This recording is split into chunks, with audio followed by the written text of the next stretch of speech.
अस्सलाम वालेकुम दोस्तों। एक ही क्लास में दो बच्चे पढ़ते हैं, जमाल और जमीला।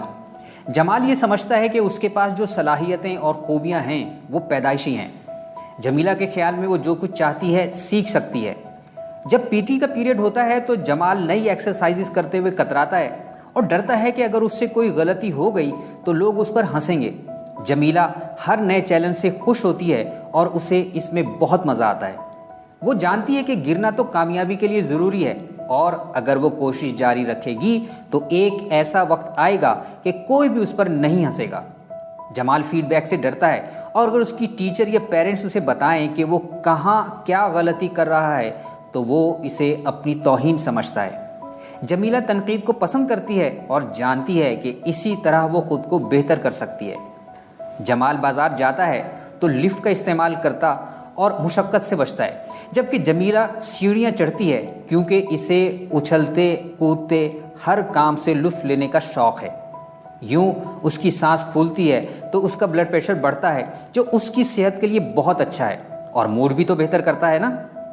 जमीला के क्लास फेलो या सहेलियाँ जब कामयाब होते हैं तो उसे खुशी होती है और उसे उनकी कामयाबी से ख़ुद को आगे बढ़ाने की तहरीक मिलती है।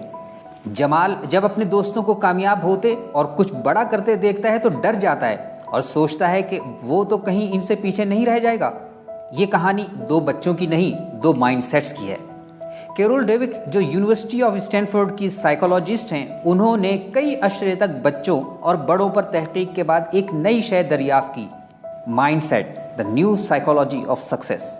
इस किताब के मुताबिक पूरी दुनिया में दो तरह के माइंडसेट पाए जाते हैं। पहला ग्रोथ माइंडसेट जो मसाइल और नए चैलेंजेस को खुशामदीद कहता और इनसे सीखता है, और दूसरा फिक्स्ड माइंडसेट जो मसाइल से घबराता और नाकामी से डरता है।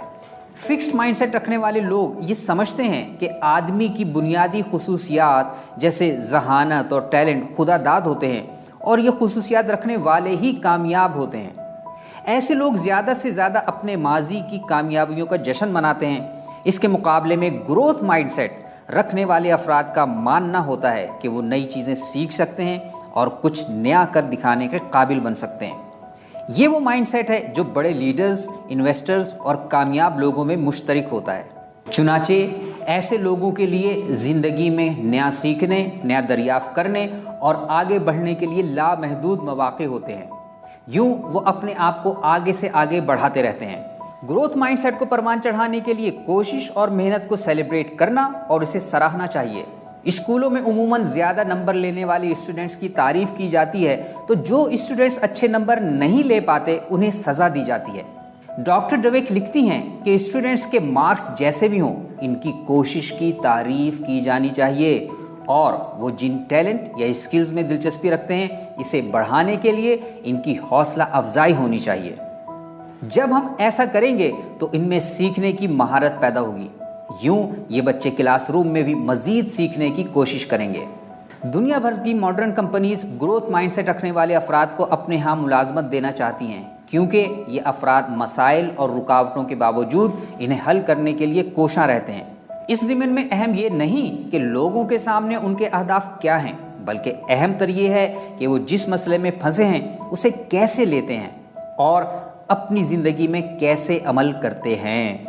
दुनिया के तमाम गैर मामूली और कामयाब लोगों में ग्रोथ माइंडसेट पाया जाता है। न्यूरोसाइंटिस्ट का कहना है कि इंसानी दिमाग जिस्म के दीगर आज़ा की तरह एक मसल है जिसे ट्रेनिंग के ज़रिए मजबूत और बेहतर किया जा सकता है। चुनाचे अगर आप भी अपने अंदर ग्रोथ माइंडसेट पैदा करना चाहते हैं तो ये बिल्कुल मुमकिन है।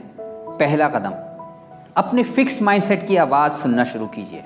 जब आपका सामना किसी चैलेंज से होगा तो आपका फिक्स्ड माइंडसेट आपसे कहेगा कि क्या तुम्हें यकीन है कि तुम इस मसले को हल कर लोगे।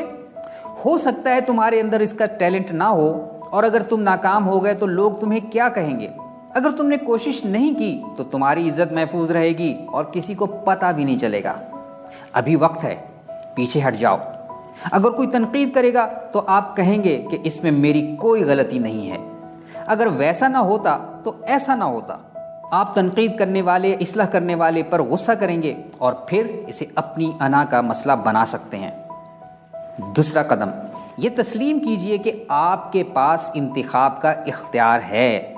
ज़िंदगी में सबके साथ मसाइल और चैलेंजेस आते हैं آپ ان کا سامنا کس انداز سے کرتے ہیں، اس انداز کے انتخاب کا اختیار آپ کو ہے۔ آپ فکس مائنڈ سیٹ کی بنیاد پر ان مسائل سے گھبرا سکتے اور راہ فرار اختیار کر سکتے ہیں، یا گروتھ مائنڈ سیٹ کی بنیاد پر اپنی اسٹریٹجی پر نظر ثانی کر کے یا خود کو بہتر کر کے اسے حل کر سکتے ہیں۔ گروتھ مائنڈ سیٹ والے کسی بھی صورتحال میں پیچھے ہٹنے کی بجائے اپنی اہلیت و مہارت کو بڑھاتے رہنے پر توجہ دیتے ہیں۔ تیسرا قدم، گروتھ مائنڈ سیٹ کے ساتھ خود سے مخاطب ہوں۔ جب آپ کا سامنا کسی چیلنج سے ہوگا تو آپ کا فکسڈ مائنڈ سیٹ آپ سے کہے گا کہ کیا تمہیں یقین ہے کہ تم اس مسئلے کو حل کر لو گے؟ ہو سکتا ہے تمہارے اندر اس کا ٹیلنٹ نہ ہو۔ گروتھ مائنڈ سیٹ رکھنے والے جب یہ بات سنتے ہیں تو وہ جواب دیتے ہیں، کچھ نہیں کہہ سکتا، لیکن مجھے اتنا یقین ہے کہ میں اس کے لیے درکار ضروری مہارت و صلاحیت سیکھ کر اس چیلنج سے نمٹ سکتا ہوں اور میں ایسا کر سکتا ہوں۔ فکس مائنڈ سیٹ کہتا ہے، اوہ اگر تم ناکام ہو گئے تو لوگ تمہیں ناکام کہیں گے۔ گروتھ مائنڈ سیٹ جواب دیتا ہے، دنیا کے تمام کامیاب لوگ کبھی نہ کبھی کسی نہ کسی طرح ناکام ہوئے ہیں۔ فکس مائنڈ سیٹ کہتا ہے، اگر تم نے کوشش نہیں کی تو تمہاری عزت محفوظ رہے گی اور کسی کو کچھ پتہ نہیں چلے گا۔ گروتھ مائنڈ سیٹ کہتا ہے، اگر میں نے کوشش نہیں کی تو میں آٹومیٹیکلی ناکام رہوں گا۔ تو بھائی اس میں عزت کہاں رہی؟ اگر کوئی تنقید کرے گا تو فکسڈ مائنڈ سیٹ کہے گا کہ اس میں میری کوئی غلطی نہیں ہے، اگر ویسا نہ ہوتا تو ایسا نہ ہوتا۔ گروتھ مائنڈ سیٹ جواب دے گا، اگر میں نے اس غلطی کی ذمہ داری قبول نہیں کی تو میں اسے درست نہیں کر پاؤں گا، اس لیے مجھے یہ تنقید سننی چاہیے تاکہ میں اس سے خود کو بہتر کر سکوں۔ چوتھا قدم، گروتھ مائنڈ سیٹ کے مطابق عمل کیجیے۔ فکس مائنڈ سیٹ کی آواز ہو یا گروتھ مائنڈ سیٹ کی، آپ طویل عرصے جو آواز سنتے رہتے ہیں اسی پر توجہ کرتے ہیں اور پھر وہی آپ کا انتخاب بن جاتی ہے، اور اسی کے مطابق آپ روز و شب کے معمولات کرتے ہیں۔ گویا یہ مائنڈ سیٹ آپ کی عادت ثانیہ بن جاتا ہے۔ لہٰذا یہ بات سمجھ لیجئے کہ آپ کی زندگی میں جب بھی چیلنجز اور مسائل آئیں تو آپ کے پاس دو اختیار ہیں، اپنے مسائل اور ناکامیوں سے سیکھیں اور دوبارہ کوشش کریں، یا ناکامی سے پست حوصلہ ہو جائیں اور بیٹھ رہیں۔ آگے بڑھنا اور کامیاب ہونا آپ کے ہاتھ میں ہے۔ کامیابی کے حصول کے پروسیس پر فوکس کیجئے اور اللہ تعالیٰ نے آپ کو جو زندگی کے لمحات دیے ہیں ان سے لطف اندوز ہوں۔ جی جناب، آپ کو یہ ویڈیو کیسی لگی؟ آپ کے خیال میں آپ زیادہ تر گروتھ مائنڈ سیٹ کا استعمال کرتے ہیں یا فکس مائنڈ سیٹ کا؟ اگر ممکن ہو تو کمنٹ میں لکھ کر ضرور بتائیے۔ یہ ویڈیو لائک کیجئے، اپنے دوستوں پیاروں سے شیئر کیجئے اور ہمارے چینل انفوٹیویشن کو سبسکرائب کیجئے تاکہ آپ کو ملتی رہے انفارمیشن سے موٹیویشن باقاعدہ۔ اللہ آپ کا حامی و ناصر ہو۔